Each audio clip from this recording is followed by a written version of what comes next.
Merci d'assister à cette 6e séance de mon cours de l'année 2021 consacrée au Mali médiéval. Merci de la regarder ou de l'écouter. Je profite de cette entame à la dernière séance pour remercier l'auditeur de la semaine dernière qui m'a signalé un oiseau à bec rouge, le calao, Bucorvus abyssinicus, dont l'aire de répartition actuelle s'étend depuis les savanes ouest-africaines jusqu'aux hauts plateaux éthiopiens. C'est un oiseau qui mesure jusqu'à 1 mètre de hauteur, qui peut peser jusqu'à 30 ou 40 kilos, qui est carnivore et qui vit au sol. Voilà qui ouvre une voie d'enquête que je vais suivre dans les prochaines semaines. Toujours à propos d'oiseaux, merci également à Julien Loiseau, mon collègue à Marseille, qui m'indique que le parasol de soie jaune est un élément du cérémonial sultanien en Égypte depuis l'époque fatimide. Ce parasol est encore présent à l'époque mamelouk et il est surmonté d'un oiseau doré.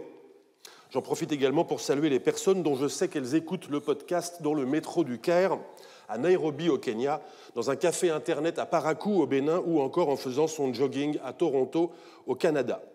Cette séance a pour titre « Mali-Ville, y aller, en repartir ». Se rendre à la capitale du Mali et en repartir après une saison de commerce ou de visite diplomatique, résider à la capitale du Mali durant 20 ou 30 ans comme représentant d'une maison de commerce arabe ou en tant que religieux, voilà ce que firent, tout au long de la période impériale du Mali, des étrangers venus d'Afrique du Nord, d'Égypte ou d'ailleurs. L'un des informateurs d'Al-Oumari, un certain Abou Othman Saïd al-Doukali, y avait d'ailleurs vécu 35 ans. Ce sont des hommes tels que lui que fréquente Ibn Battuta lors de son séjour. C'est chez l'un d'entre eux qu'il est hébergé à la capitale du Mali. Il s'appelle Mohamed bin al-Faqih et il est d'ailleurs marié avec une cousine paternelle du sultan. Quand cela avait-il commencé ? Bien, à en croire Ibn Khaldoun, vous vous en souvenez, c'est à l'époque de Saqqara, donc au tournant du XIIIe et du XIVe siècle, que le Mali s'imposa comme partenaire économique des marchands étrangers. On peut donc supposer que la capitale du Mali devint alors leur principale destination sahélienne. Jusqu'à quand cela dura-t-il ? Au plus tôt, jusqu'à la fin du XIVe siècle. Nous n'avons que de rares sources ensuite. Pendant un siècle, donc, peut-être quelques décennies de plus, il y eut au Mali une capitale impériale où le roi avait un palais, où il y avait une mosquée et une salle d'audience, où des commerçants étrangers s'étaient fait construire des résidences et où il y avait sans doute un cimetière musulman. Il y avait enfin sans doute également des ateliers et des entrepôts. Si je prends soin de rappeler un peu lourdement ces points, c'est parce qu'il existe aujourd'hui une opinion dominante dans le milieu académique au sujet de la capitale du Mali médiéval, opinion selon laquelle cette capitale n'aurait jamais existé au sens propre, parce que le siège du pouvoir n'aurait jamais été autre chose qu'un lieu mobile, peut-être une cour itinérante, peut-être une alternance entre plusieurs lieux du pouvoir. Que dans ce sens très large du mot capitale, il ait existé des résidences royales, à l'époque impériale aussi bien qu'avant et après, oui, c'est une évidence à laquelle je me rallie sans discuter. Mais je crois qu'il y a de très bonnes raisons de penser qu'il a également existé ce que l'on peut appeler une capitale impériale. Parce qu'il fallait aux hommes qui étaient à la fois sultans et mansa un point qui fut à la fois le lieu d'exercice de leur pouvoir de courtage économique et celui de la mise en scène réglée du dispositif si singulier de légitimation de leur pouvoir. Je crois qu'un semblable lieu était nécessaire. Les arguments contraires, consistant à dire que cette capitale impériale serait un leurre, le fruit d'une lecture benoîtement littérale des sources arabes, voire d'une conception anachronique, ou pire, eurocentriste d'une formation politique africaine médiévale, sont pour moi des tentatives de rationalisation d'un échec. Ces arguments consistent en effet à affirmer, comme pour se rassurer, nous n'avons pas trouvé cette capitale, nous ne la trouverons pas, puisqu'elle n'existe pas. Or, puisqu'il nous est apparu lors de la précédente séance que la topographie de la capitale reflétait l'art subtil de l'exercice du pouvoir au Mali, pourquoi ne pas envisager que la localisation géographique de la capitale elle-même fut le résultat d'un semblable art de l'équilibre entre des logiques contraires ? Il n'y aurait là rien qui me surprenne, rien non plus qui puisse surprendre celles et ceux qui ont suivi mon cours de l'année dernière et ont peut-être été convaincus par mon analyse des pouvoirs africains médiévaux comme créateurs d'interfaces économiques et maîtres des seuils écologiques. J'appelle cette capitale du Mali médiéval ville de Mali. Ce nom générique, qui n'est pas exclusif d'un nom propre, je le traduis du catalan Ciutat de Meli, que l'on rencontre sur l'atlas catalan que je place à l'image. Il se pourrait que ce nom catalan soit d'ailleurs lui-même la traduction de l'arabe Madina Mali, ville de Mali, qu'emploie par exemple Ibn Battuta. Je rappelle que l'atlas catalan a été réalisé à Majorque-aux-Baléares en 1375. Vous voyez, à côté du nom Ciutat de Meli, une icône très standardisée qui représente une ville. Cette icône figure un rempart circulaire au centre duquel émerge une tour coiffée d'un bulbe. On retrouve cette même icône un peu partout sur l'atlas dans le monde islamique comme en Afrique subsaharienne, par exemple à Gao, Gougou, sur l'atlas, transposition du Kaou-Kaou arabe, juste à droite du trône du sultan du Mali. Bien sûr, qu'il y ait sur cet atlas un lieu appelé ville de Mali, qui soit figuré par une icône représentant une ville, ne signifie pas obligatoirement qu'il y ait eu une capitale impériale au Mali, pas plus que les indications données par les sources arabes à son sujet ou que la description topographique faite par Ibn Battuta ne prouve que ces informations concernent la ville que j'appelle capitale impériale. Mais cela fait tout de même beaucoup d'arguments en faveur d'une seule et d'une même capitale. Mon hypothèse est celle de la parcimonie, mais elle suppose tout de même un effort, celui de ne pas céder à la facilité de théoriser l'échec.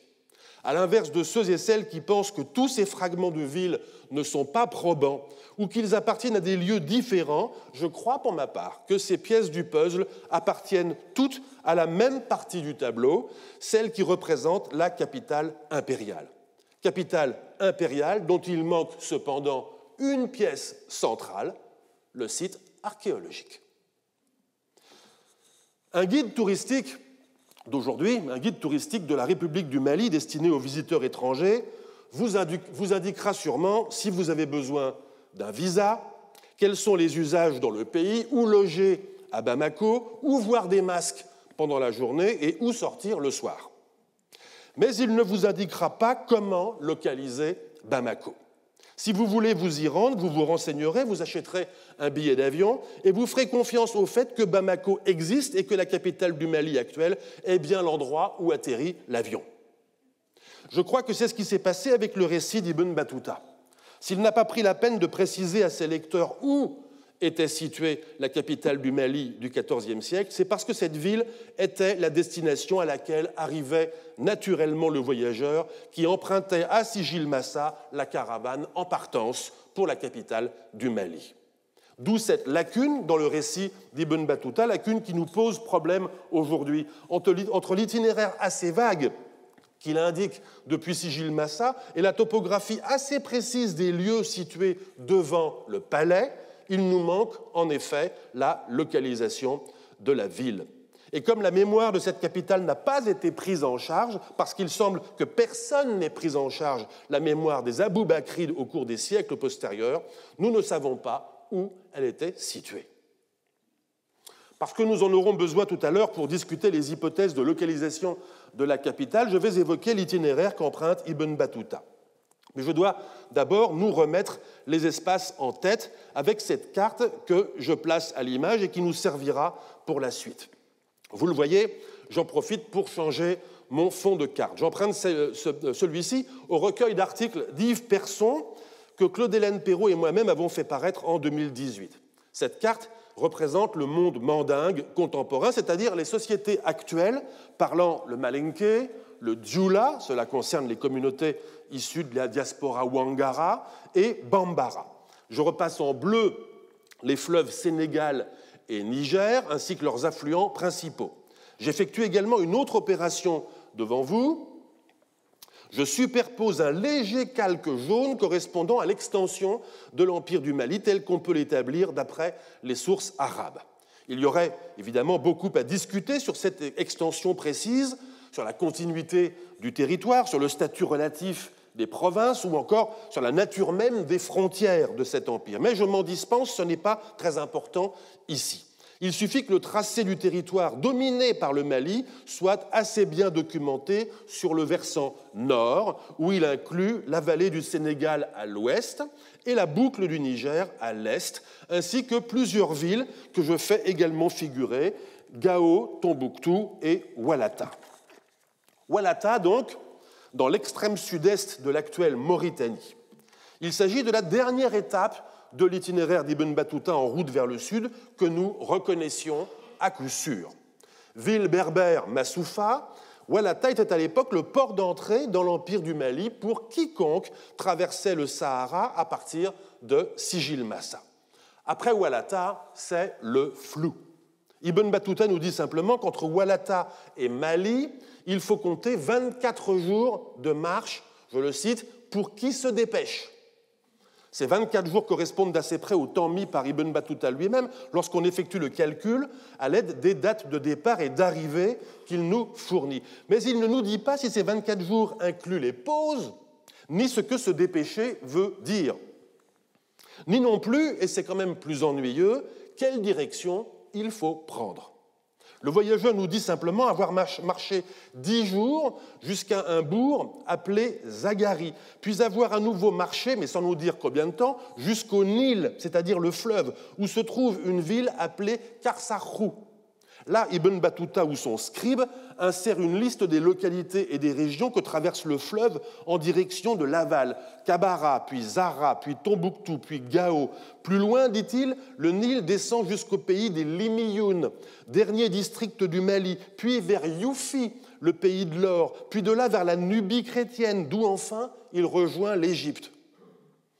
Avouons que ce cocktail de géographie fluviale purement théorique, de géographie mentale de l'or purement fantasmée et de géographie politique du Mali ne nous incite pas à accorder trop de confiance à ces informations.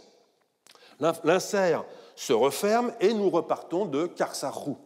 L'itinéraire était déjà flou jusqu'ici, il ne l'est pas moins dans la suite, car le voyageur nous dit simplement, je le cite, « Nous marchâmes ensuite depuis Karsarou et nous arrivâmes au fleuve Sansara, qui est à environ 10 milles de Mali. Le mille arabe est à peu près égal à 2 kilomètres. Les Soudanes, je continue, ont coutume d'interdire aux gens d'y pénétrer sans autorisation. J'avais écrit auparavant à la communauté des Blancs pour qu'ils louent pour moi une maison.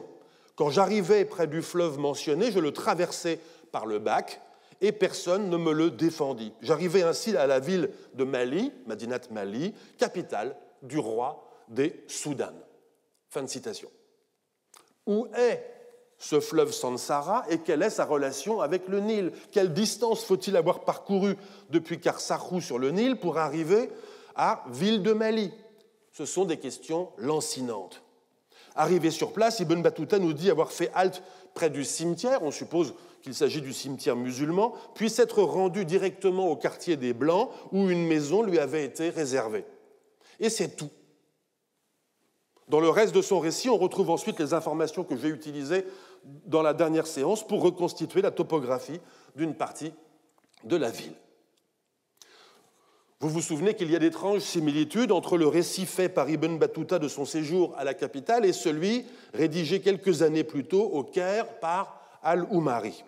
J'ai attribué ces similitudes au fait qu'Ibn Battuta ou son scribe avait complété la description de son séjour à partir d'un récit émanant de l'informateur d'Al-Oumari. Or, cet informateur a de grandes chances d'être Abu Othman Saïd al-Doukali, celui-là même, un berbère marocain, qui avait séjourné 35 ans à la capitale.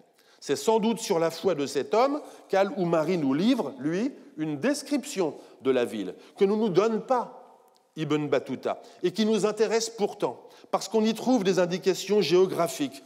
Je cite, « Sa longueur, la longueur de la ville, est d'un baride environ, ainsi que sa largeur. » Le baride est une distance équivalente à une vingtaine de kilomètres.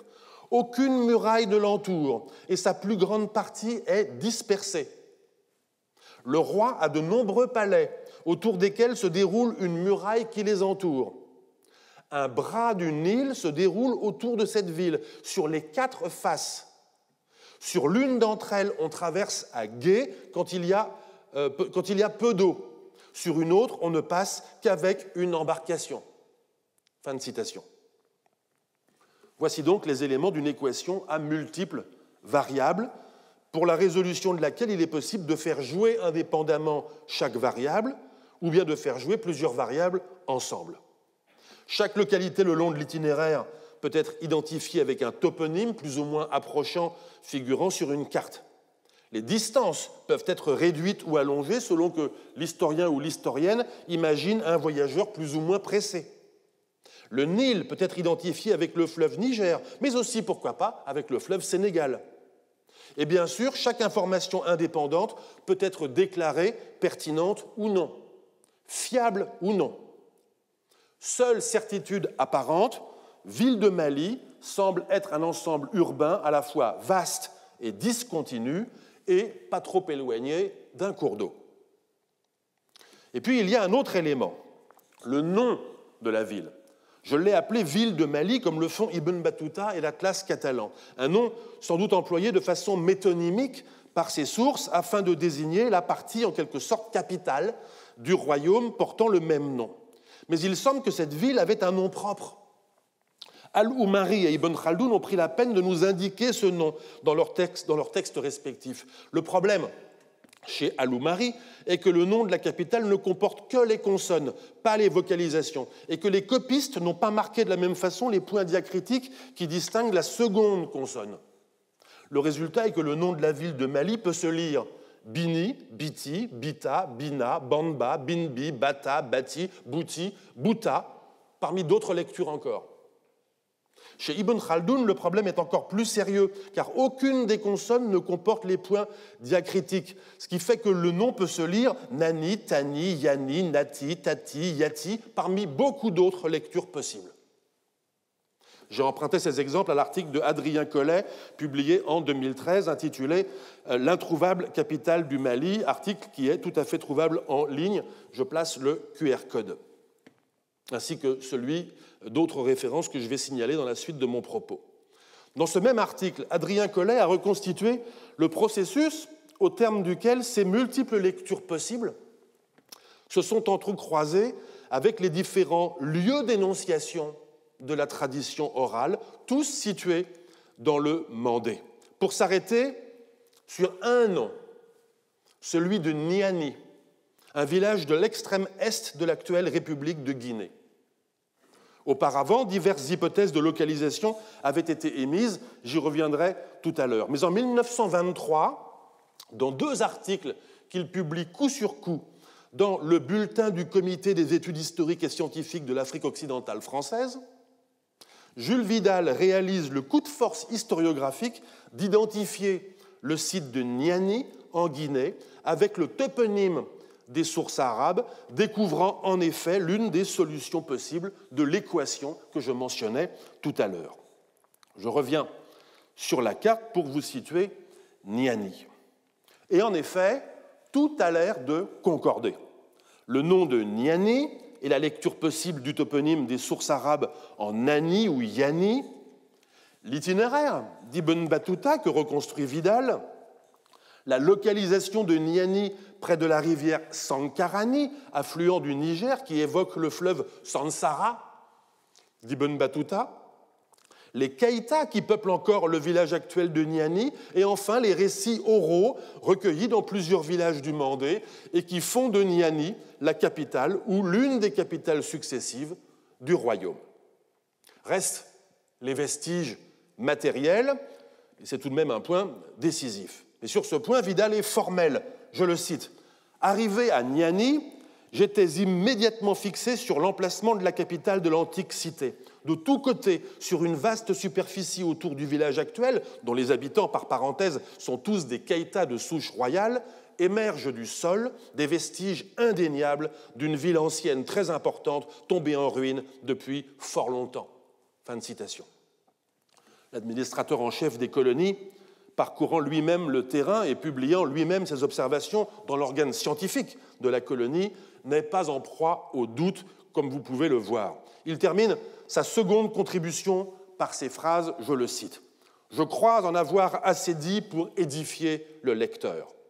Toutes les constatations et considérations qui précèdent établissent une concordance tellement parfaite entre les faits vécus par le célèbre voyageur, il parle d'Ibn Battuta, au cours de son voyage de Walata à Mali et retour sur Tombouctou, et l'état géographique des lieux ci-dessus décrits, que je n'hésite pas à conclure que la version que je donne de l'emplacement réel de la fameuse capitale de l'Empire mandingue et de l'itinéraire suivi par Ibn Battuta pour y parvenir répond non seulement à la vérité historique, mais encore qu'il est impossible qu'il en soit autrement. » Fin de citation. Il n'affiche qu'un regret, celui de n'avoir pu pratiquer des fouilles sur le moment, faute de moyens suffisants. Vidal écrit son texte en février 1923, annonçant que des fouilles seront pratiquées en juin. Ces fouilles sont en effet pratiquées par Maurice Gaillard, administrateur adjoint des colonies, qui publie son compte-rendu dans les pages qui suivent l'article de Vidal, dans le même numéro de la même revue, en quelque sorte comme une annexe archéologique destinée à corroborer la démonstration de Vidal. La suite est encore plus intéressante.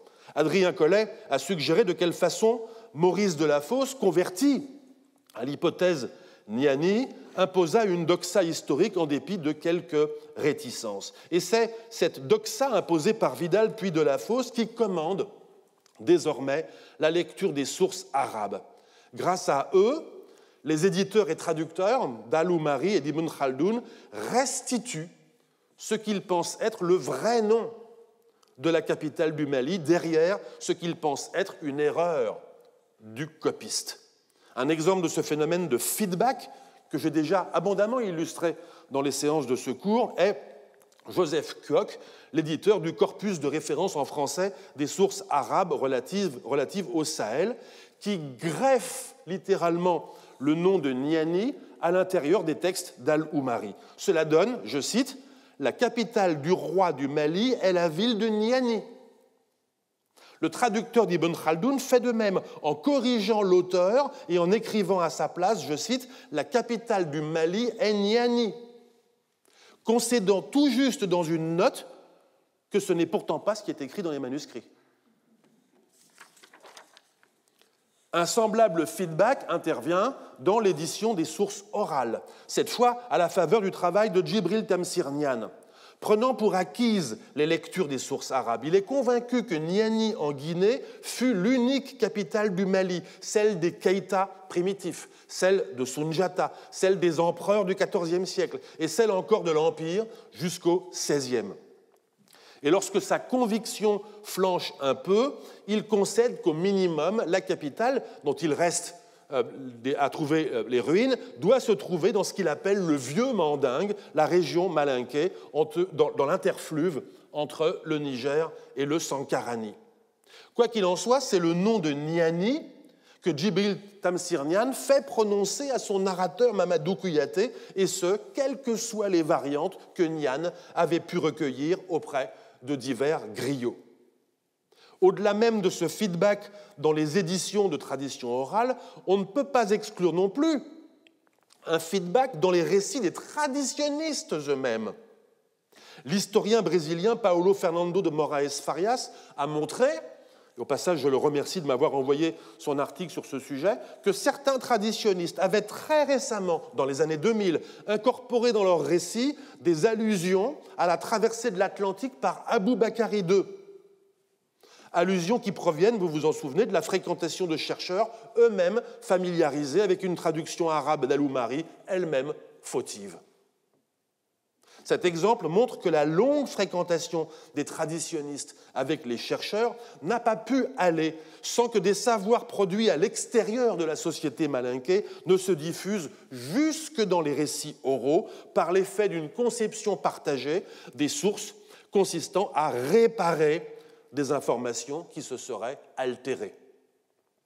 Enfin, un dernier aspect, et qui n'est pas le moins intéressant de cette histoire d'auto-persuasion collective du rôle de Niani comme capitale impériale, est le phénomène de feedback qui intervient également dans le discours archéologique.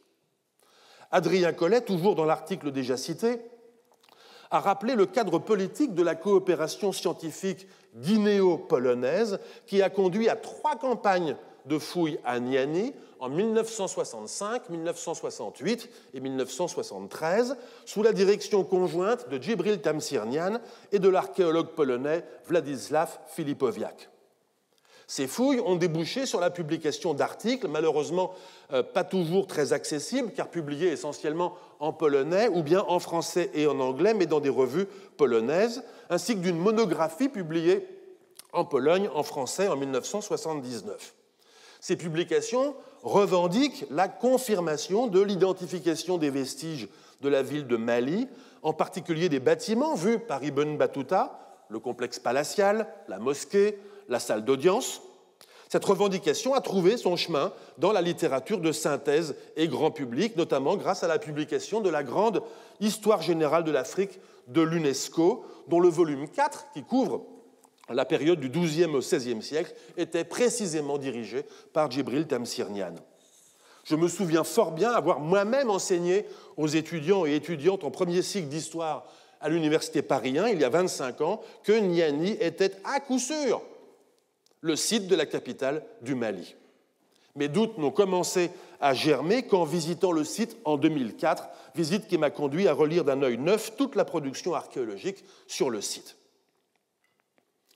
Je ne sais pas à la faveur de quelles circonstances politiques fut conçue cette coopération scientifique entre la Guinée et la Pologne au milieu des années 60, mais on mesure assez aisément ces enjeux idéologiques et les contraintes que ces enjeux représentaient pour les deux hommes. La coopération entre les deux pays, d'une part la Pologne communiste, d'autre part la Guinée de Sékou Touré, qui, rappelons-le, avait dit non à la France en 1958 en choisissant l'indépendance immédiate, s'attirant de ce fait des mesures de rétorsion économique. Cette coopération, donc, se devait d'être exemplaire. Władysław Filipowiak, archéologue spécialiste de la Poméranie médiévale, était directeur du Musée national de Szczecin depuis 1955 et il le resta jusqu'à 2006. Au passage, je remercie Sławomir Safranski pour ces informations qu'il m'a transmises par échange de mails en 2011. La Guinée était donc une excursion lointaine par rapport à la zone de confort de Filipowiak. Il parlait polonais et allemand, un peu l'anglais, et il dut apprendre le français pour communiquer, échanger et publier. En ce qui concerne Niane, l'archéologie représentait également une excursion lointaine en dehors de sa spécialité, la documentation orale. Je ne sais quelle forme d'obligation de résultat reposait sur les épaules de Filipowiak, mais en ce qui concerne Niane, elle est tangible et prit même la forme d'une menace brutale. J'emprunte les éléments qui suivent à un article de David Conrad. Rentré en Guinée après ses études en France, Niane était, depuis 1961, professeur d'histoire au collège et lycée du quartier de Donka, à Conakry. À cause d'une mobilisation contre la baisse des salaires des enseignants, il fut condamné avec d'autres militants syndicaux pour activité criminelle et emprisonné dès 1961 au camp Boiro, une prison politique de Conakry où une cinquantaine de milliers d'opposants à Sékou Touré moururent pendant sa présidence à vie. Après 3 années de geôle, Niane fut libéré du camp Boiro par Sékou Touré afin de participer à la mission archéologique de Niani. C'est dire la pression politique qui accompagnait cette mission. Ironiquement, l'intérêt de Niane pour les traditions orales, qui s'était heurté quelques années plus tôt au programme communiste d'éradication des croyances populaires, se voyait ainsi offrir un remploi très matérialiste au service du nationalisme du président guinéen. Il lui fallait prouver la convergence de la tradition orale et des vestiges archéologiques. Dès lors, la collaboration entre Niane et Filipowiak ne pouvait que contribuer à aller dans le sens d'une archéologie réparatrice, chargée de combler les lacunes des données. Il n'y avait en effet pas d'autre choix que d'interpréter les indices matériels, aussi ténus et ambigus soient-ils, comme des témoins altérés de la capitale.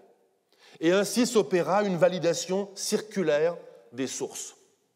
L'archéologie voit dans les vestiges matériels la confirmation de la description des lieux faite par un voyageur, d'une ville dont d'autres sources arabes nous donnent le nom, dont une lecture possible nous conduit dans un village de Guinée, dont certaines versions de la tradition orale disent qu'il fut un lieu de pouvoir, ce que confirme opportunément l'archéologie. Le milieu académique a accueilli avec un silence poli ses travaux sur Niani. Il existe par exemple fort peu de compte-rendu de la monographie de Philippe Oviac, à vrai dire, je n'en ai même trouvé qu'un, et les auteurs et autrices de travaux de synthèse semblent avoir cherché à éviter le sujet, peut-être par égard pour la situation personnelle risquée des deux chercheurs. De façon feutrée, cependant, des réserves ont très tôt été émises au sujet des résultats des fouilles de Niani. À cet égard, la position de Raymond Mauny est tout à fait instructive. Mauny était archéologue et professeur d'histoire ancienne de l'Afrique à l'université de Paris I. Parce que Mauny, qui est français, ne pouvait plus effectuer de séjour en Guinée, qu'il connaissait pourtant très bien parce qu'il y avait été administrateur colonial, et parce que Philippe Oviac ne connaissait pas le contexte archéologique de la Guinée et avait besoin d'être conseillé, les deux hommes ont entretenu une correspondance assez fournie. Cette correspondance est conservée dans le fonds Mauny de la Bibliothèque de recherche africaine à Aubervilliers. Le QR code est à l'image. J'ai publié une sélection de cette correspondance. Elle montre une évolution très intéressante de la relation entre les deux hommes. Alors qu'il s'agit au départ, pour Mauny, de conduire en quelque sorte une fouille à distance, et alors qu'il prend même à sa charge la datation au carbone 14 des échantillons que lui envoie Philippe Oviac, il se montre de plus en plus réservé au cours du temps face à l'absence de céramique à glaçure ou d'autres vestiges mobiliers qui indiqueraient la présence de commerçants islamiques. Dans un article intitulé « Niani Redux » et qui est librement accessible en ligne, le lien est également à l'image, j'ai moi-même procédé à un recalibrage des datations carbone 14 issues de Niani et montré qu'il n'y avait à Niani paradoxalement pas d'occupation documentée au XIVe siècle, ou d'ailleurs même plus largement, pas d'occupation entre le milieu du XIIIe et le milieu du XVe siècle, alors qu'il y a des occupations avant et après. Plus récemment, je suis revenu sur le problème plus épistémologique de l'administration de la preuve archéologique. Vous voyez à gauche de l'image le plan de la mosquée publié par Philippe Oviac dans la monographie des fouilles de Niani, mosquée qui serait celle de Ville de Mali, non pas le Moussala, mais l'autre, celle où devaient prendre place les prières du vendredi. Sur ce relevé, qui vous présente l'emprise de la surface fouillée ainsi que la localisation de deux tranchées plus profondes, vous voyez se dessiner en tiret pointillé le périmètre d'une mosquée rectangulaire parfaitement orientée ouest-est, avec en ouest une structure correspondant à la base du minaret et en est, dans le mur de la Qibla, un demi-cercle correspondant au mihrab, la niche qui sert à orienter la prière. C'est en tout cas ce que nous comprenons intuitivement en regardant ce relevé. Mais à y regarder de plus près, ce tracé en pointillé ne correspond pas à des structures qui ont été vues par les archéologues. Ce tracé est seulement l'acte interprétatif qui permet de réparer des données archéologiques considérées comme ayant été là par le passé, exactement comme la lecture du nom Niani répare un mot arabe qui ne se serait pas bien conservé dans les sources écrites. Il y a là encore une interprétation qui suppose acquis le fait que Ville de Mali est Niani.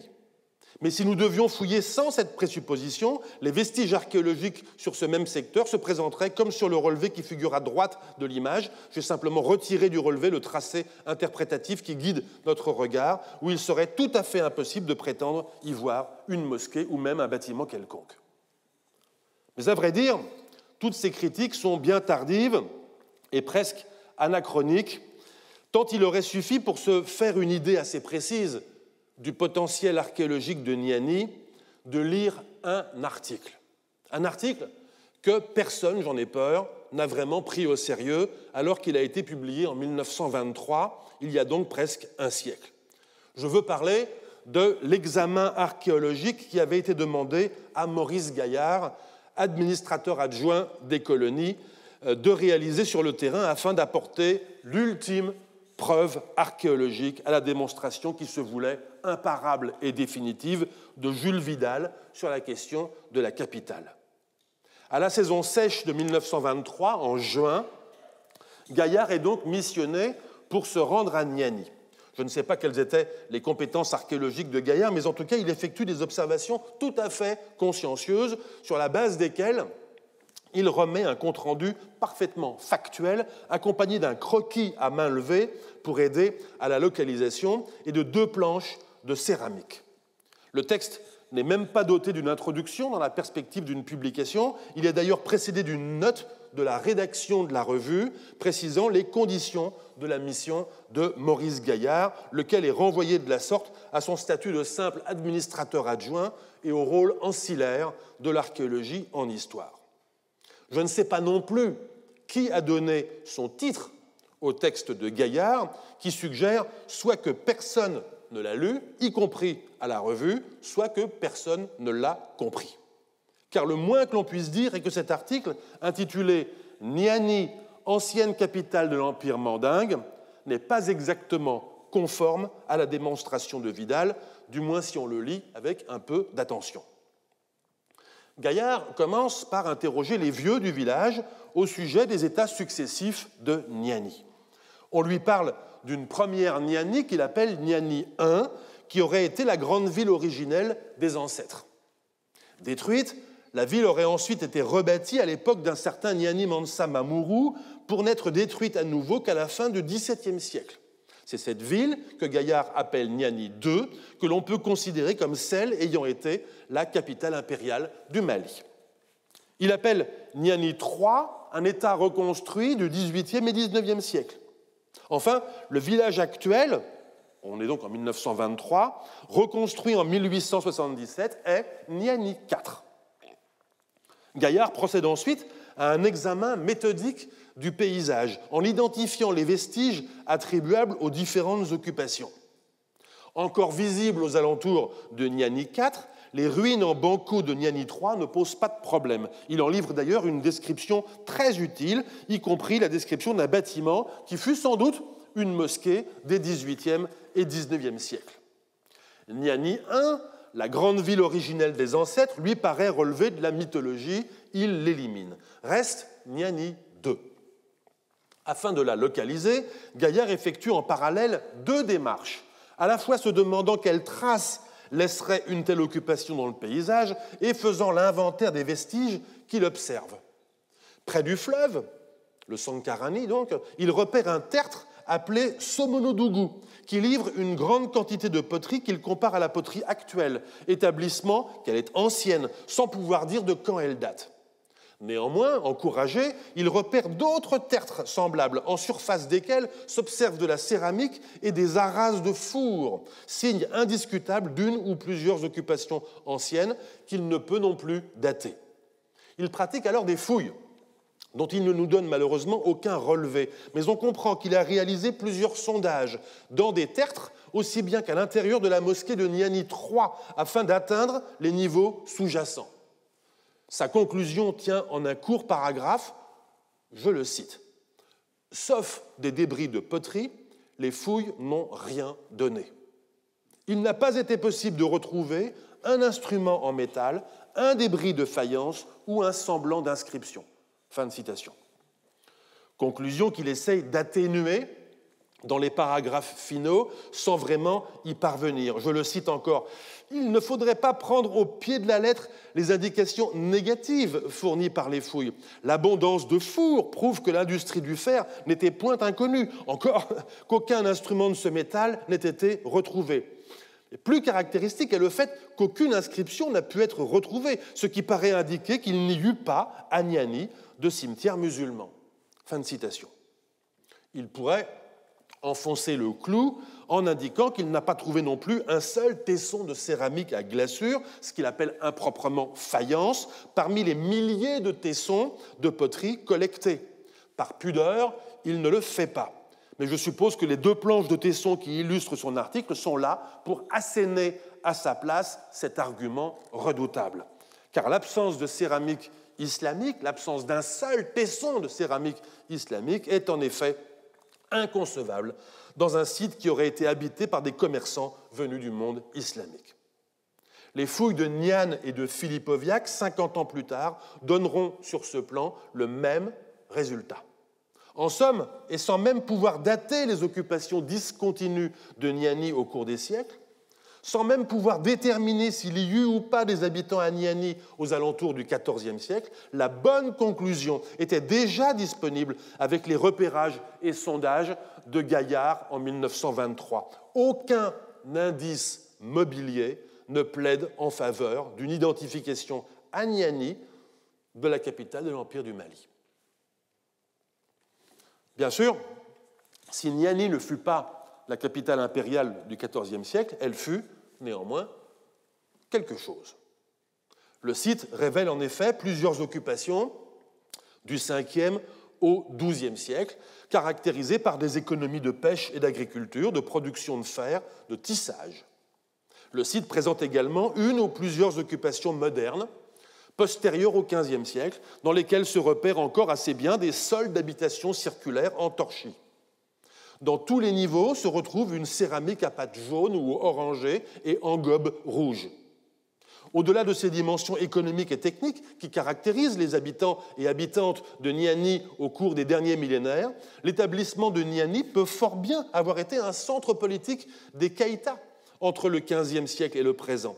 Pourquoi pas la résidence ou l'une des résidences de Sundiata dans la première moitié du XIIIe siècle? Pourquoi pas non plus un lieu de pouvoir des Camaras à n'importe quel moment de cette histoire? Ceux qui, rappelez-vous, étaient assis sur la peau de la royauté avant d'être vaincus par les Keïtas. J'ai abordé tout à l'heure le problème de la capitale du Mali comme une équation à multiples variables et qui tolérerait une ou plusieurs solutions. C'est une métaphore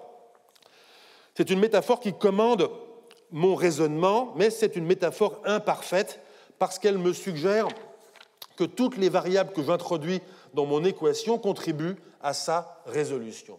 Mais est-ce le cas?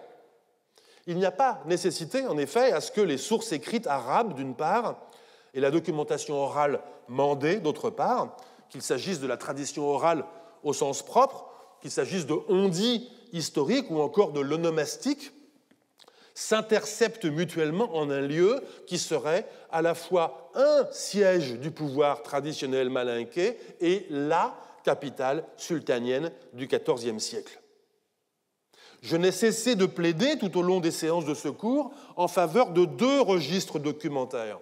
L'un septentrional, arabe, urbain, focalisé sur les modes de légitimation islamique, l'autre méridional, malinké, rural, focalisé sur les modes de légitimation traditionnels. Deux registres qui nous donnent à voir des aspects différents du Mali.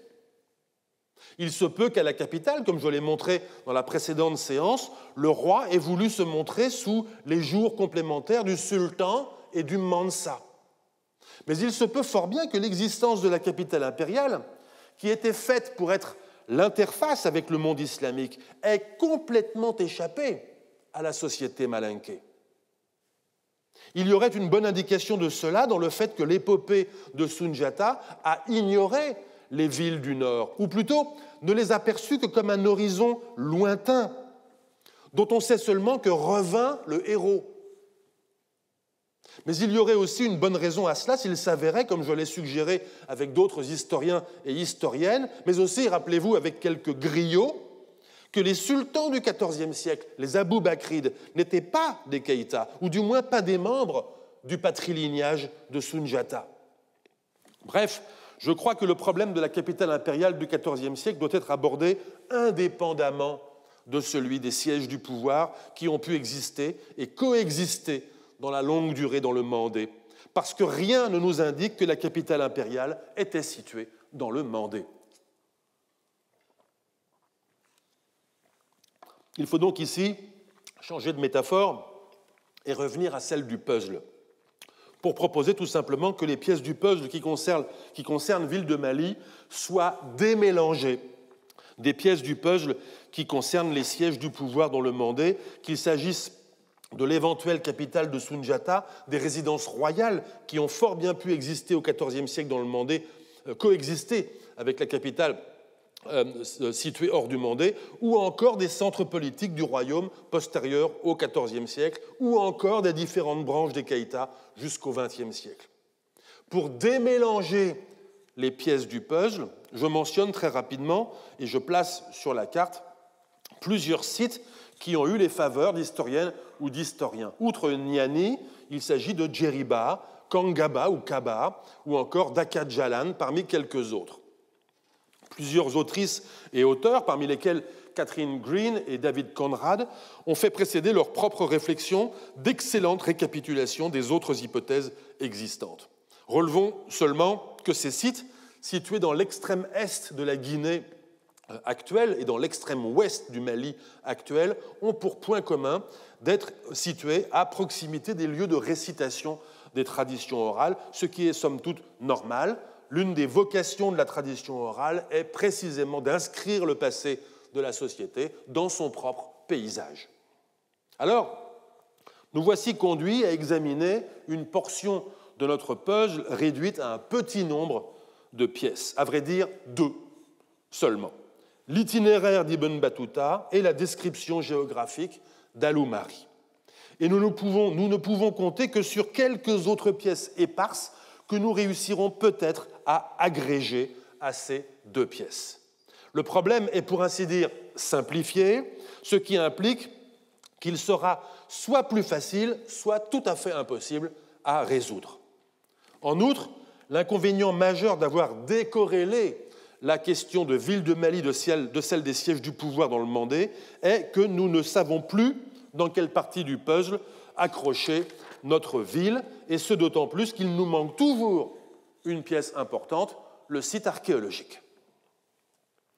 D'autres chercheurs se sont livrés au même exercice que moi dans les mêmes conditions. Il s'agit principalement de William Desborough Cooley en 1841, Louis-Gustave Binger en 1892, l'anthropologue français Claude Meilhassou en 1972 et enfin l'historien américain John Hunwick en 1973. Je vais situer leurs hypothèses de localisation sur la carte, mais je dois d'abord, pour nous faciliter le repérage, poser les villes actuelles de Bamako, Ségou et Mopti, respectivement B, S et M, dans les carrés jaunes, le long du fleuve Niger. Ceci étant fait, je situe les localisations proposées par les 4 auteurs que je viens de citer. Vous observez d'une part un tir groupé de 3 hypothèses de localisation entre Bamako et Ségou. Il s'agit de 3 hypothèses différentes, mais qui nous renseignent sur le fait que ces auteurs, Cooley, Binger, Hunwick, ont obéi à une même hypothèse contraignante qui les amène à situer la capitale du Mali en bordure du fleuve Niger sur la rive gauche. D'autre part, vous observez une hypothèse très excentrée au Sénégal actuel, tout à fait à l'ouest de la carte. Cette hypothèse, qui est celle de Meilhassou, illustre la formidable extension de ce qu'on pourrait appeler la géographie potentielle du Mali médiéval, compte tenu de la latitude que les lacunes des sources laissent aux chercheurs. L'hypothèse de Meilhassou est cependant d'autant moins aberrante que sur le plan historique, qu'elle situe la capitale dans une région où habitent aujourd'hui des communautés malinquées. Inversement, les 3 hypothèses de localisation sur le moyen Niger sont toutes situées dans des régions aujourd'hui situées en dehors du pays malinqué, en l'occurrence en pays bambara. Ces 3 hypothèses supposent donc une logique d'implantation impériale, je veux dire par là en dehors du domaine malinqué. Enfin, notons qu'aucune de ces hypothèses n'a fait l'objet d'une validation ou d'une invalidation archéologique.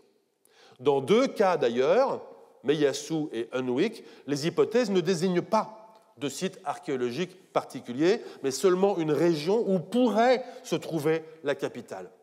Dans tous les cas, dans ces 4 cas, il s'agit donc d'hypothèses pour la postérité. C'est bien ainsi qu'il faut les considérer, et c'est ce que je vais faire à mon tour. Nous sommes donc revenus à Walata, et nous allons reprendre la route. Vous vous en souvenez, Ibn Battuta chevauche 10 jours en se dépêchant pour atteindre un bourg appelé Zagari.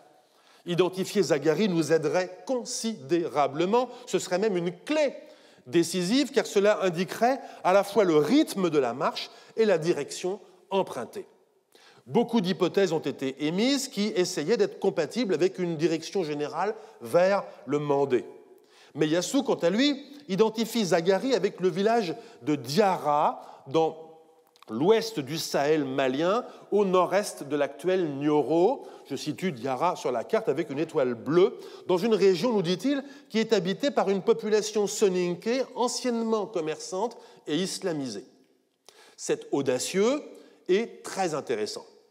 De là, il suffit, si je puis dire, de tirer 14 jours proportionnels en ligne droite et vous arrivez dans la haute vallée au Sénégal actuel, haute vallée du Sénégal, au Sénégal actuel, dans les régions aurifères du Bambouk, ce qui est aussi très intéressant.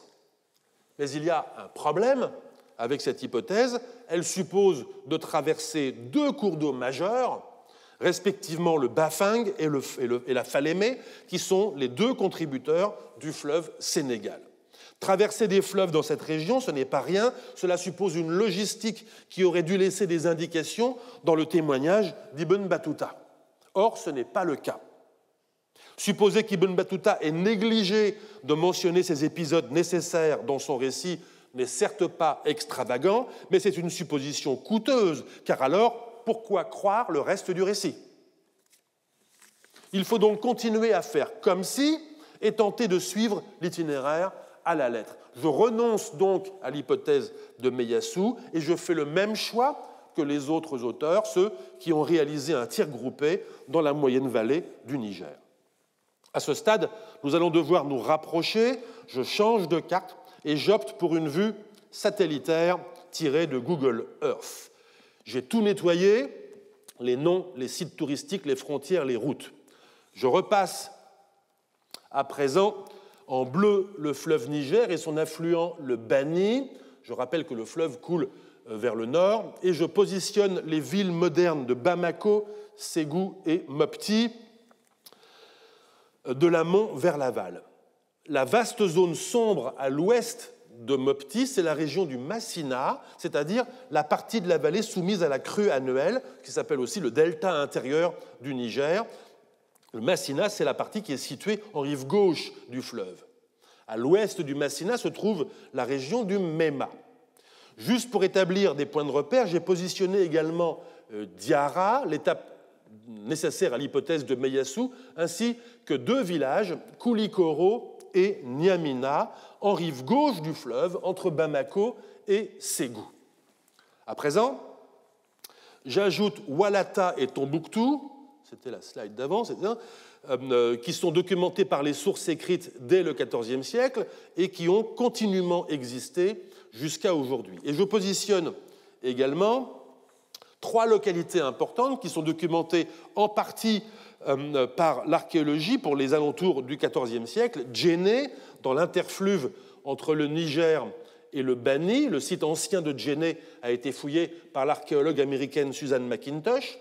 Dia, en bordure du Massina, qui a été fouillé par Roderick et Susan McIntosh, puis par l'équipe néerlandaise de Roger Bedeau. Et enfin, Sorotomo, site abandonné, situé à l'ouest de Ségou, qui a été fouillé par le Britannique Kevin MacDonald et le Malien Sédou Camara. Comme je l'ai dit, Coulet, Binger et Unwik font tous les trois la supposition que, puisqu'Ibn Battuta ne dit pas qu'il franchit le fleuve qu'il appelle le Nil, c'est qu'il ne franchit pas le fleuve qu'il appelle le Nil.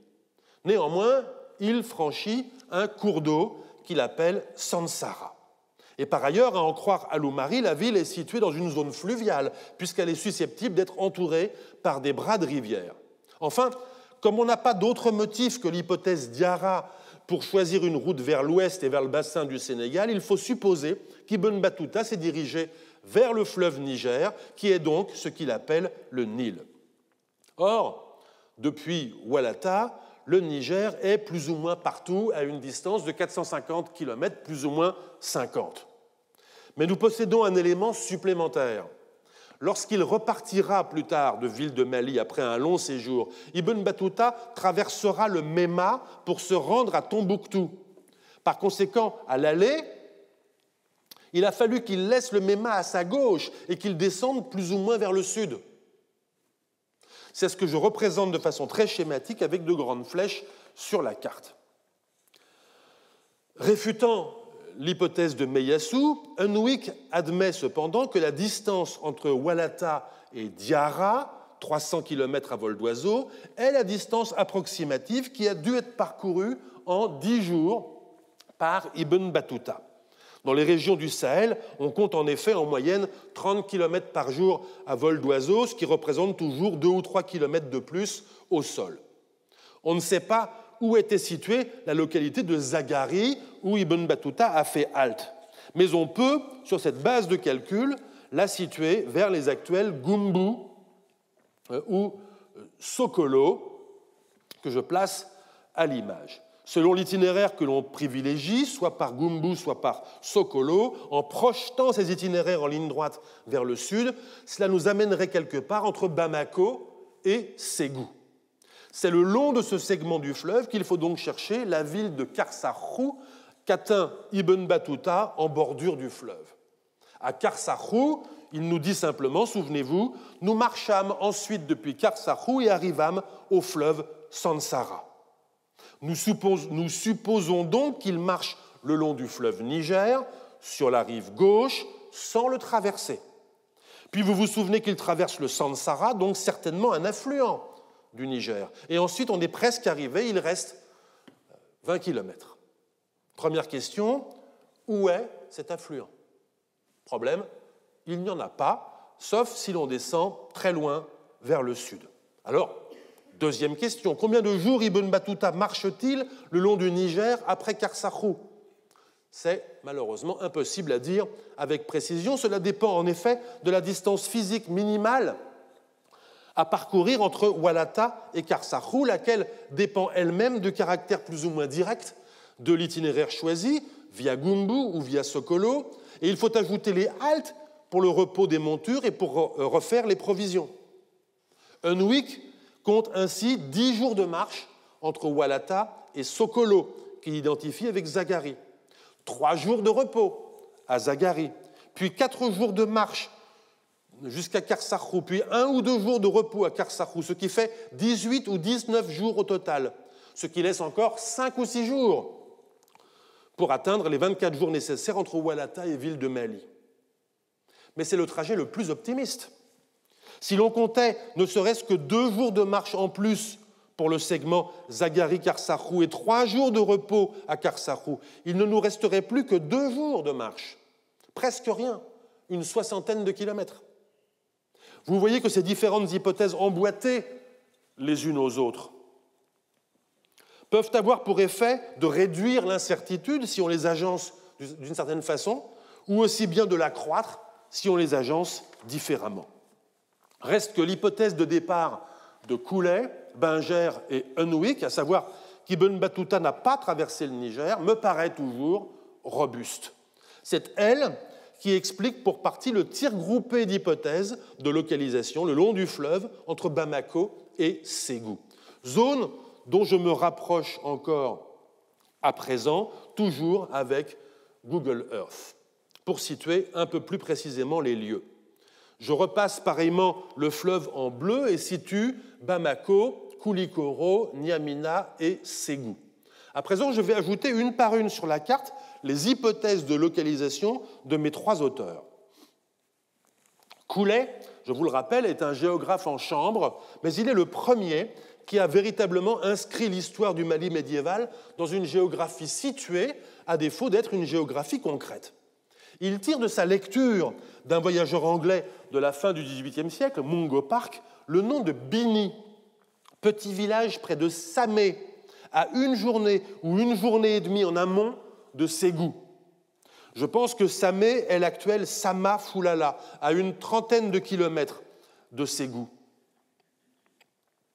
Je ne sais pas à quoi correspond Bini aujourd'hui, mais je vous montre une photo satellite sur laquelle on voit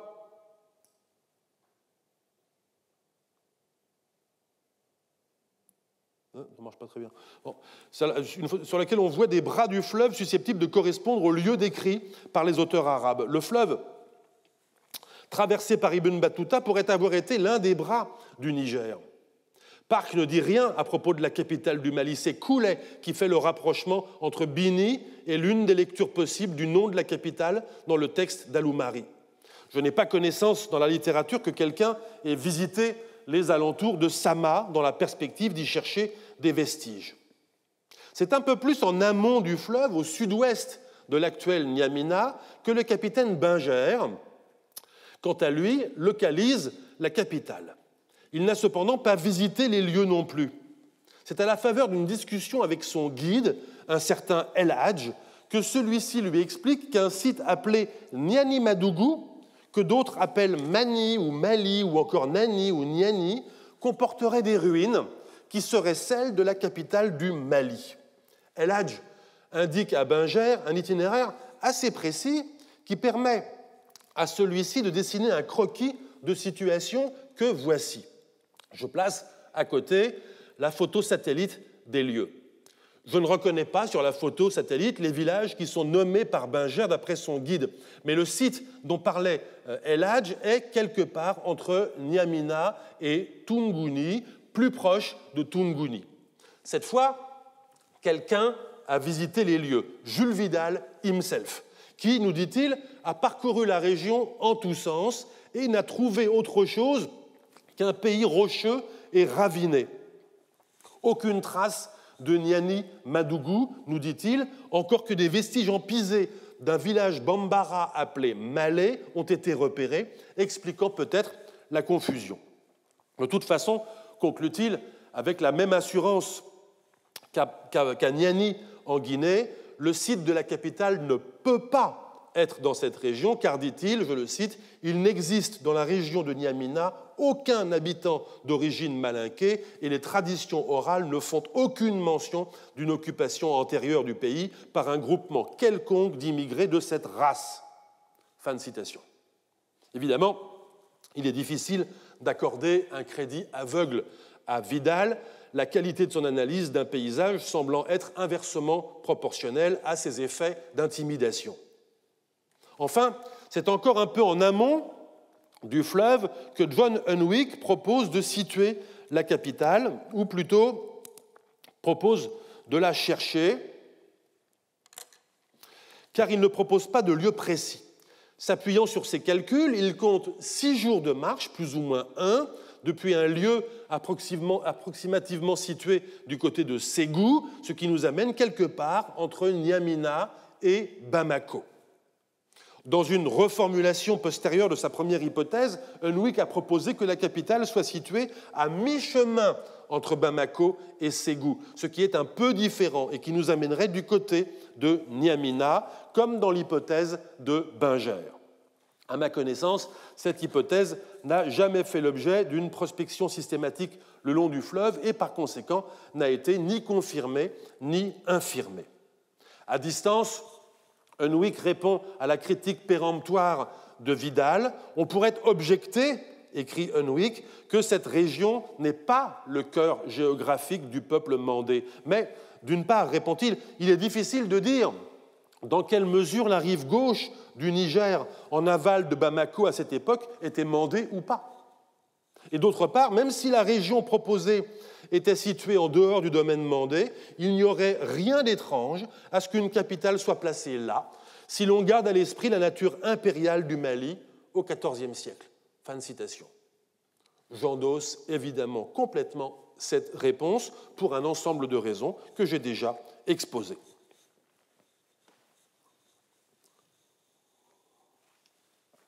Vous sentez peut-être que l'on approche. Et vous avez raison. Je veux dire, nous nous approchons logiquement de l'hypothèse que je vais vous proposer. Je m'apprête en effet à vous proposer une hypothèse qui, à ma connaissance, n'a jamais encore été formulée. Elle s'appuie sur la même seule hypothèse sur laquelle reposent les hypothèses de mon prédécesseur, à savoir qu'Ibn Battuta n'a pas franchi le Niger. Elle apporte néanmoins une solution au problème du fleuve traversé par Ibn Battuta pour atteindre la ville, alors que nous n'avons pas rencontré d'affluent en rive gauche du Niger, et pour cause, il n'y en a pas. Elle présente un avantage que n'ont pas les hypothèses que je viens d'examiner, celui de recourir non pas à des calculs de durée et de distance, mais à un dispositif spatial voulu par les descriptions d'Ibn Battuta et d'Al-Umari, qui suppose donc à la fois de ne pas franchir le Niger, mais de bel et bien traverser un cours d'eau pour atteindre une ville ceinturée d'eau. Ce faisant, mon hypothèse présente la même implication que les autres, celle d'une capitale située en dehors du domaine malinqué. Avant de vous exposer où je pense qu'était située Ville de Mali, je m'empresse de vous dire que je n'ai pas de site archéologique précis à vous proposer, pas plus que mes prédécesseurs. Je ne sais si mon hypothèse est plus vraie, je me contente d'affirmer que les pièces du puzzle s'ajustent les unes aux autres sans forcer. Nous allons donc reprendre la marche vers Ville de Mali. Mais avant de nous mettre en route, je suis obligé de retenir les rênes de nos montures et de livrer un avertissement. Un cours public au Collège de France doit forcément faire face aux conséquences de sa publicité. On a raison de se féliciter de cette publicité lorsque c'est elle qui permet à la recherche en train de se faire de circuler, mais je ne peux ignorer que cette publicité pourrait avoir présentement des répercussions négatives sur l'intégrité d'un site archéologique qui n'a pas encore été documenté par des archéologues professionnels. S'il est bien là où je suggère qu'il est, s'il n'est pas déjà détruit, s'il n'a pas déjà été détruit par une divagation du fleuve ou par des travaux d'aménagement ou encore par des fouilleurs clandestins. C'est pourquoi je diffère momentanément mon propos. Le temps de dire le désastre culturel que représente une chasse au trésor où qu'elle se passe en France ou partout ailleurs dans le monde au détriment d'un artefact qui est resté enfoui depuis des siècles. De rappeler que les pays d'Afrique, et singulièrement le Mali, ont eu à subir depuis des décennies ce désastre d'un trafic d'objets issus d'excavations non autorisées. Objets qui acquièrent parfois la noblesse d'objets d'art, mais qui proviennent toujours d'une chaîne d'intervenants solidaires, des pilleurs clandestins, des petits reselleurs locaux, de gros reselleurs dans la capitale, des expatriés amateurs d'art, des antiquaires dans les capitales européennes, des maisons de vente, des collectionneurs privés, des musées privés ou publics. Et enfin de prévenir que des lois s'appliquent. La loi malienne 85-40 du 26 juillet 1985 définit le patrimoine culturel et inclut les sites, les monuments et les biens archéologiques, en confie la protection à l'État et sanctionne les fouilles illicites. Le décret 275 du 4 novembre 1985 soumet toute excavation pratiquée sur un site archéologique à une autorisation délivrée par le ministère de la Culture du Mali. La loi modificative 1061 du 30 décembre 2010 inclut explicitement parmi les biens immeubles considérés comme faisant partie du patrimoine culturel protégé, je cite, les villes mortes d'intérêt archéologique, historique et scientifique. La loi 86-61 du 30 juin 1986 définit la profession de négociant en biens culturels, en excluant de cette catégorie les biens provenant de sites archéologiques. Et enfin, l'arrêté 7968 du 18 juillet 1994 interdit non seulement de pratiquer des fouilles sur les sites archéologiques, mais encore d'acquérir des objets provenant de tels sites.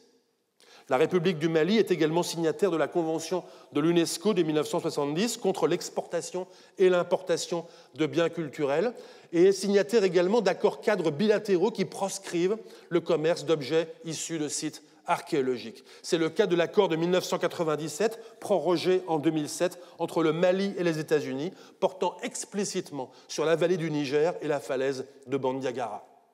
Enfin, le règlement 2019-880 du 17 avril 2019 du Parlement européen établit une interdiction totale d'importation sur le territoire de l'Union, y compris par transit, de biens culturels sortis illicitement de leur pays de provenance. Je remercie Jean-Pierre Batte, Clémentine Gutron, Suzanne McIntosh, Samuel Sidibé et Laurent Vidal de m'avoir transmis les documents juridiques, les publications académiques sur cette question des sites archéologiques. Reprenons. Je nettoie l'image et je recommence. Attention, cela va aller vite. De Walata, le voyageur a marché 10 jours jusqu'à Zagari, que je ne sais pas où situer.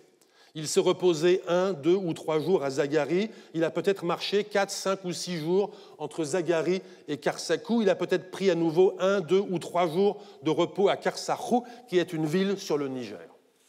Un jour, à Karsahou, descendant faire ses besoins sur le bord du fleuve. C'est Ibn Battuta qui nous en parle, c'est pourquoi je me permets d'évoquer ce point trivial. Il a vu des crocodiles. Je suis d'accord avec Binger et Hunwick qu'il faut localiser Karsahou du côté de Ségou. Je suis même d'accord avec Binger que Karsahou est Ségou, du moins une localité portant le même nom qu'elle et qui devait être située sur la rive gauche du fleuve, alors que Ségou est aujourd'hui sur la rive droite. Il y avait encore un lieu-dit appelé Ségou-Koro en face de Ségou à la fin du XVIIIe siècle. Ségou veut dire enceinte, clôture, village fortifié en mandingue. Le son G de Ségou n'existant pas en arabe, Ibn Battuta l'aurait transcrit sous la forme Sahou. En tout cas, arrivés depuis quelques jours, nous quittons Karsahou. Nous allons longer le fleuve. Mais attention, je ne fais pas la supposition tacite de mes devanciers que la capitale est à l'ouest en remontant le fleuve. Non, je pars vers l'est, en aval. Ibn Battuta dit seulement « Nous marchâmes ensuite depuis Karsahou et nous arrivâmes au fleuve Sansara ». S'il n'indique pas le nombre de jours de marche, c'est parce que la distance est courte, peut-être un seul jour. Et en effet, nous parcourons exactement 33 km à vol d'oiseau, 35 km au sol, et nous arrivons à un cours d'eau.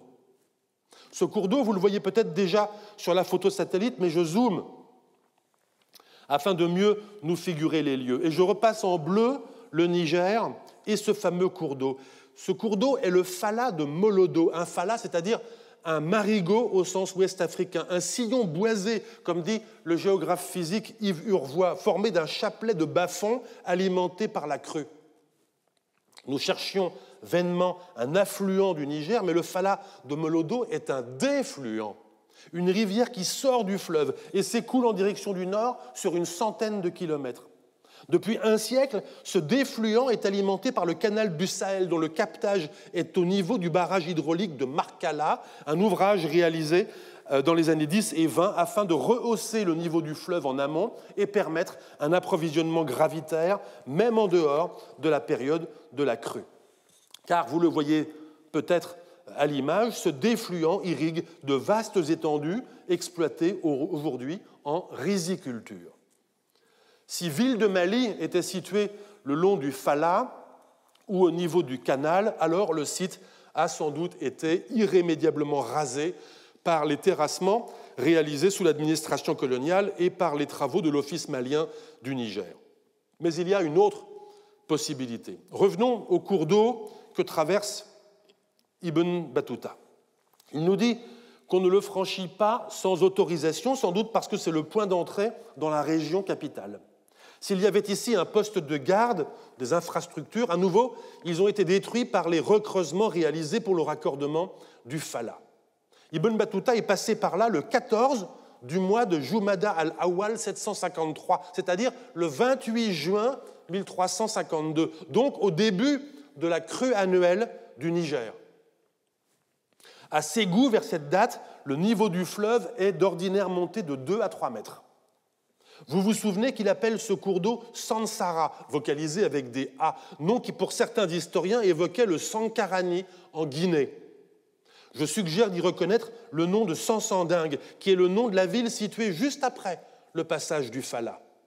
Ce passage s'effectue par un goulot étroit, car vous avez peut-être remarqué qu'un autre cours d'eau prend naissance au départ du Fala. Je le repasse en bleu. Ce cours d'eau est le Fala de Bokiwere. Aujourd'hui, cet ancien bras du Niger est alimenté par le canal du Massina, mais il a pu être abondé naturellement et de façon permanente il y a encore quelques siècles. Les centaines de togérés ou tertres du Méma, inventoriés par Tereba Togola et Michel Rimbaud, qui correspondent à des sites d'habitat abandonnés, suggèrent que la région était, jusqu'au XIVe ou XVe siècle, mieux irriguée qu'elle ne l'est aujourd'hui. Ce Fala de Bokiwere dessine un arc de cercle qui converge vers le fleuve sans l'atteindre, délimitant un espace oblong d'une vingtaine de kilomètres de largeur pour une trentaine en longueur. Je crois qu'il s'agit de la région qu'Al-Oumari décrit comme la capitale du Mali, la région capitale étendue en longueur et en largeur sur un baride, une vingtaine de kilomètres, entourée sur ses 4 faces, nous disait-il, par des cours d'eau. Nous sommes donc arrivés à destination. Nous sommes arrivés, et je suis obligé de vous dire que nous ne connaissons pas de site qui puisse correspondre dans cet espace à la ville de Mali telle que nous avons envie de nous la représenter. Il est vrai qu'Aloumari précise que l'habitat de la capitale est dispersé et qu'aucune muraille n'entoure la totalité de la ville. Ibn Battuta, quant à lui, dit simplement que Mali est à une distance de 10 000 de l'endroit où il traverse le Sansara. Et je pense qu'il désigne par là, au sens strict, la ville des résidents étrangers, où une maison lui était réservée. Parce que 10 000 correspondent à 20 km, je suis incité à localiser cet établissement islamique dans la partie orientale de cet espace. J'ajoute que pour y parvenir, Ibn Battuta est passé à proximité du cimetière, il parle sans doute du cimetière musulman.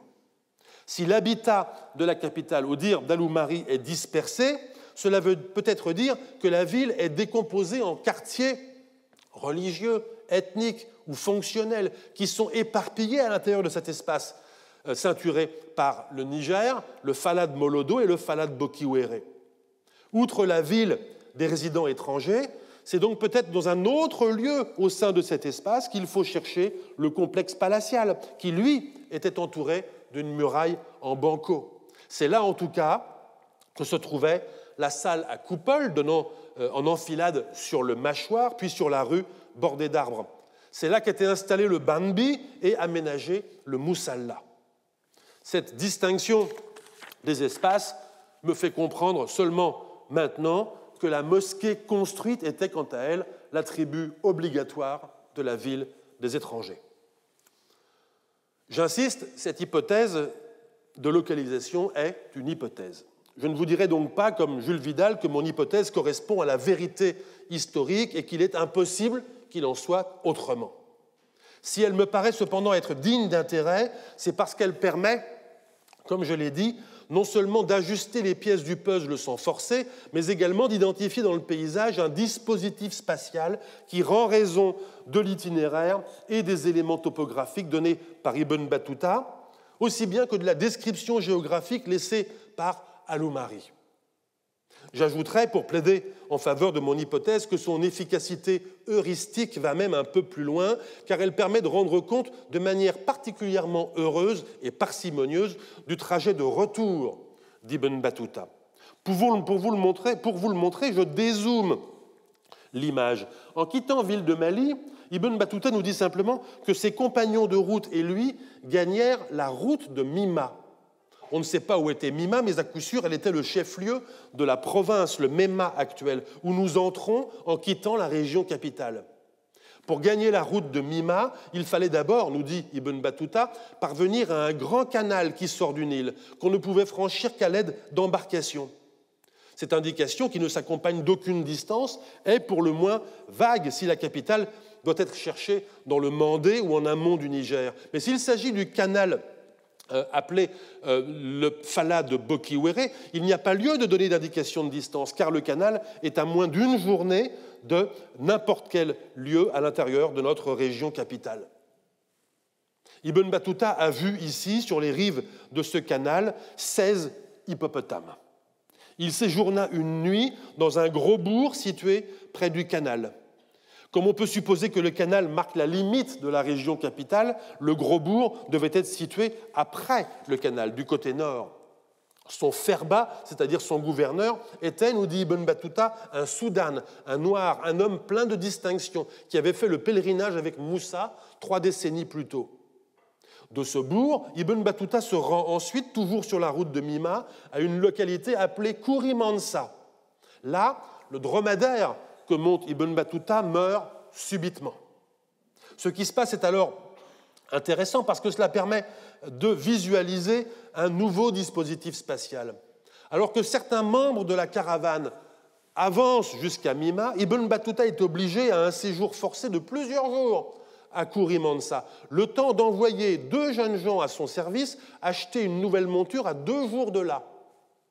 À quelle ville, située à 2 jours, 65 km, trouve-t-on des chameaux?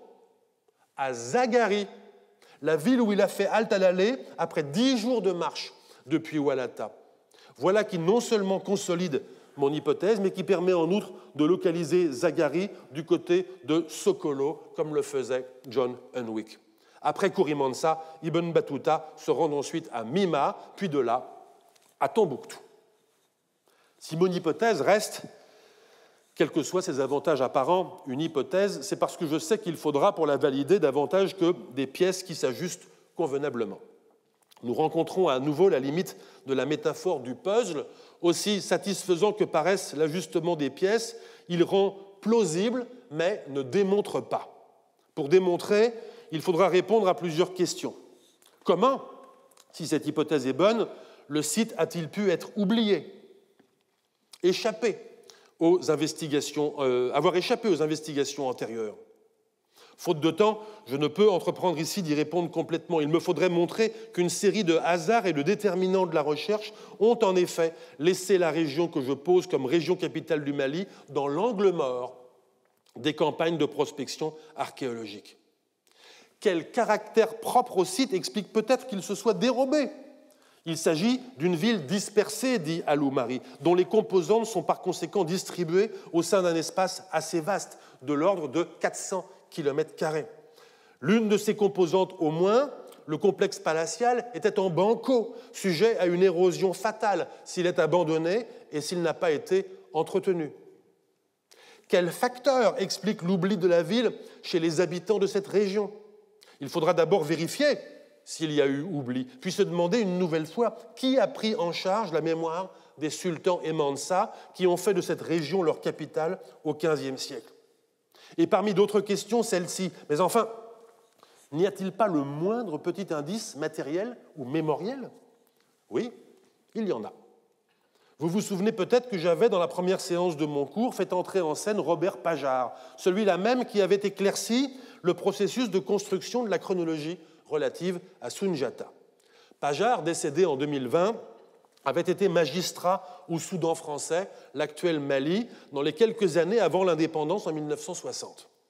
Pour son propre loisir, il avait essayé de retrouver l'itinéraire suivi par un autre magistrat, un musulman de Djenné, en 1644, itinéraire entre Djenné et notre région capitale.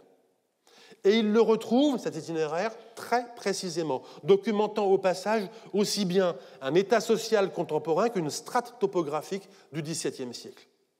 Nous apprenons que le lignage royal de cette région, le Kala, est celui des Traoré.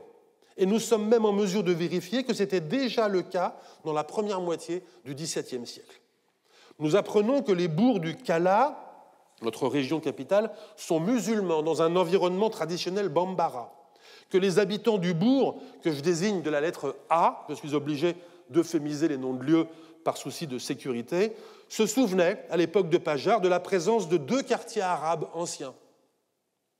Nous apprenons qu'un tertre anthropique à 800 mètres du bourg A était, à l'époque de Pajard, jonché de fragments de poterie en quantité exceptionnelle. Nous apprenons qu'un autre village, que j'appelle B, est considéré localement comme une ancienne résidence temporaire du Mansa, du Mali. Ces quelques indices que je collecte après d'autres, ces questions que j'ai laissées en suspens, sont des jalons qui permettront peut-être un jour, passé l'insécurité qui caractérise aujourd'hui la région pour ses habitants et pour les étrangers, d'envisager un programme de recherche qui permettra de tester mon hypothèse. Car il en va ainsi de la recherche. Aboutissement et résultat de mon cours, cette hypothèse finale est un recommencement. Un recommencement qui imposera de demander des autorisations, de rechercher des financements, de réaliser des prospections autorisées, des dépouillements d'archives, celles de l'Office du Niger, celles de Robert Pajard, celles des opérations archéologiques préventives, peut-être réalisées dans le Kala, des enquêtes orales et puis, encore et encore, la relecture des sources écrites. Il faut savoir n'en avoir jamais terminé. Ce qui ne doit évidemment pas m'empêcher de conclure en refermant les boucles de cette séance, du cours de cette année et du cycle entamé il y a 2 ans sur le Moyen-Âge africain. Conclure pour essayer de dire en peu de mots ce que ferait la localisation de villes du Mali dans la région du Kala si cette localisation était avérée à l'histoire du Mali médiéval. Sommes-nous désarçonnés par la possibilité d'une capitale en quelque sorte extraterritoriale, c'est-à-dire située en dehors du domaine royale des sultans qui régnaient depuis cette capitale? Non, car, à vrai dire, cette extraterritorialité est un trait récurrent des empires. Et puis, comme je l'ai dit, je ne sais pas où était le domaine personnel des sultans aboubacrides. Je ne sais pas de quelle société ils étaient, les Mansa. Et je n'hésite pas à dire que cette ignorance constitue l'un des résultats les plus rigoureux de mon cours de cette année. Quoi qu'il en soit, si leur capitale était bien dans le Kala, si c'est bien le Kala qui constitue la pièce manquante du puzzle, alors il est remarquable de constater à quel point la région capitale formait un seuil écologique entre pâturage du Memma et zone inondable du Massina, entre désert et plaine alluviale. Un seuil entre le domaine urbain islamique, essentiellement sur la rive nord du fleuve Niger, et le domaine rural païen, essentiellement sur sa rive sud. Un seuil multiethnique au point de rencontre entre économie pastorale, agraire et commerçante. C'est peut-être justement parce qu'elle était située sur un seuil, c'est-à-dire sur un lieu n'appartenant à personne et sujet à tension, que sa mémoire n'a pas été prise en charge. Peut-être aussi ne l'avons-nous pas reconnu, je veux dire nous les historiens et archéologues, en raison même de sa situation topographique, entourée d'eau, et de la dispersion de ses composantes. Vous reconnaissez là les caractères des États africains médiévaux qui avaient pris en charge, eux, l'organisation et le contrôle des interfaces sociales et du courtage commercial.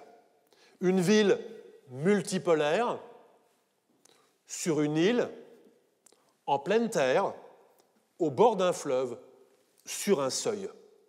Peut-être est-ce parce que l'Empire du Mali avait besoin d'une capitale démultipliée qu'elle a fini par se dérober. Je vous remercie.